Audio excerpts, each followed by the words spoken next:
السلام علیکم ورحمۃ اللہ وبرکاتہ۔ اردو گانے سننے کے لیے ہمارے چینل کو سبسکرائب کریں۔ ایک دانا آدمی سے پوچھا گیا زندگی میں کامیابی کیسے حاصل ہوتی ہیں۔ دانا نے کہا اس کا جواب لینے کے لیے آپ کو آج رات کا کھانا میرے پاس کھانا ہوگا۔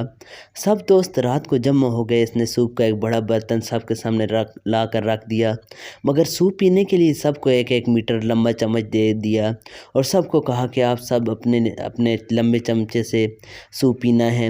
ہر شخص نے کوشش کی مگر زہر ہے، ایسا ناممکن تھا۔ کوئی بھی شخص چمچ سے سوپ نہیں پی سکا، سب بھوکے ہی رہے۔ سب ناکام ہو گئے تو اس دانا نے کہا میری طرف دیکھو۔ اس نے ایک چمچ پکڑا، سوپ لیا اور چمچ اپنے سامنے والے شخص کے منہ سے لگا دیا۔ اب ہر شخص نے اپنا اپنا چمچ پکڑا اور دوسرے کو سوپ پلانے لگا۔ سب کے سب بہت خوش ہوئے۔ سوپ پینے کے بعد دانا آدمی کھڑا ہوا اور بولا جو شخص زندگی کے دسترخوان پر اپنا ہی پیٹ بھرنے کا فیصلہ کرتا ہے وہ بھوکا ہی رہے گا، اور جو شخص دوسروں کو کھلانے کی فکر کرے گا وہ خود کبھی بھوکا نہیں رہے گا۔